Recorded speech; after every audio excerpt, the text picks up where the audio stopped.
ስምንተኛው የኢትዮጵያ የከተሞች ፎረም መደመር ለኢትዮጵያ ከተሞች ብልጽግና በሚል መርህ ከነገ ጀምሮ በሶማሌ ክልል አስተናጋጅነት በጅግጅጋ ከተማ ይካሄዳል።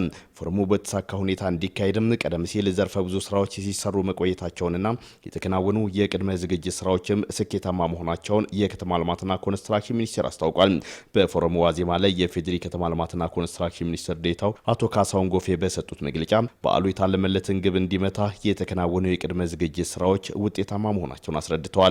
ጅጅጋም ሚኒስቴር መስሪያ ቤቱም የክልሉ መንግስትም አስፈላጊውን ዝግጅት አጠናቀው ያሉበትን ደረጃ ይፋዊ መግለጫ ለመስጠት የተጠራ የፕሬስ ኮንፈረንስ ነው።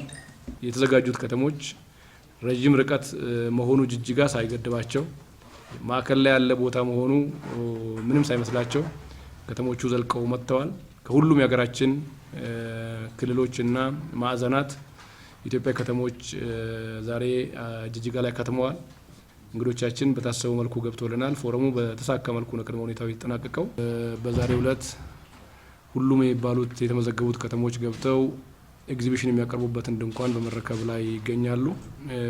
ትዕይንት የሚያቀርቡባቸውን እቃዎች በማስገባት ላይ ይገኛሉ። በተመሳሳይ ወደ 9 የሚጠጉ ድርጅቶችም ኤግዚቢሽን የሚያቀርቡበትን ቦታ ተረክበው አስፈላጊውን የኤግዚቢሽን መሳሪያዎች በማስገባት ላይ ይገኛሉ። ነገ ከስቴዲየም መልስ ባለው ስነ ስርዓት በይፋ የኤግዚቢሽን ስነ ስርዓቱ በይፋ የሚመረቅና በክብር እንግዳ የሚከፈት ነው የሚሆነው። ፎረሙ የከተማ ልማት ፕሮግራሞችን ለከተማ ነዋሪዎችና ባለድርሻ አካላት በማስተዋወቅ የከተሞችን የእርስ በርስ ትውውቅን ከማጠናከር ባለፈም በከተሞች መካከል ትብብርና ጤናማ ውድድርን የሚያጎለብት መሆኑን የገለጹት ሚኒስትር ዴኤታው በስምንተኛው የከተሞች ፎረም ላይ 168 የሀገር ውስጥና 3 የጎረቤት ሀገራት ከተሞች ይሳተፋሉ ተብሎ እንደሚጠበቅም ጠቁመዋል። ተሳታፊ ተጨማሪ ከተሞች ከጎረቤት ሀገር የመጀመሪያዋ ጅቡቲ ርዕሰ መዲና ጅቡቲ ከተማ ነች። ልኡካን ቡድኑ ዛሬ ማታ ይገባል ተብሎ ይታሰባል።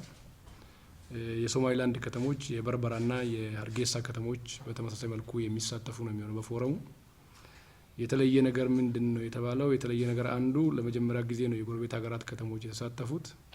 ስለዚህ መደመር ለኢትዮጵያ ከተሞች ብልጽግና የተባለው መደመሩ ሀገር ውስጥ ብቻ ሳይሆን ጎረቤት ሀገራትንም ጭምር መደመር ተጀምረዋል።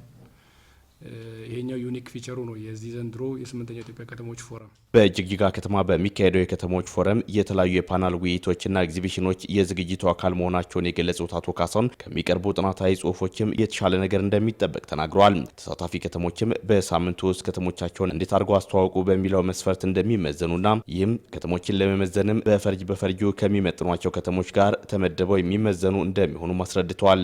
የሶማሌ ክልል ከተማና ኮንስትራክሽን ልማት ቢሮ ኃላፊ ዶክተር አብዱል ፈታህ ሼክ ቢሊ በአካባቢያቸው ከጥቂት ወራት በፊት ተከስቶ የነበረው የጸጥታ ሁኔታ የከተማውን ገጽታ አበላሽቶ እንደነበርና ይህ ፎረም በከተማው መካሄዱ የአካባቢውን ስም ወደ ቀድሞ ለመመለስ ምቹ አጋጣሚን እንደሚፈጥር ተናግሯል።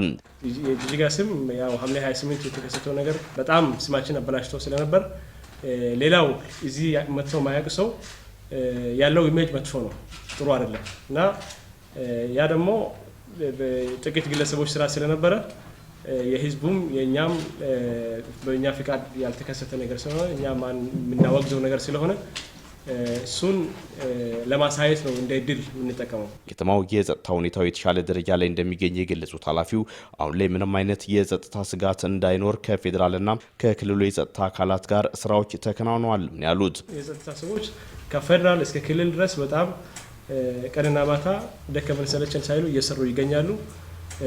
የኛ የፌዴራል መስሪያ ቤትም በዚህ ረገድ በጣም ይገዛ ሲያደርግ ቆይቷል።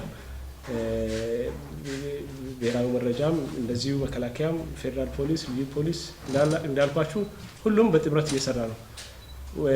ከዚህ ባሻገርም ህዝቡም ያው ሰላም ጠብቀው ዋናው ህዝቡ ስለሆነ ህዝቡም ይሄ የኔ ነው ብሎ ባለቤትነት እንትን ወስዶ በጣም እየሰራ ነው።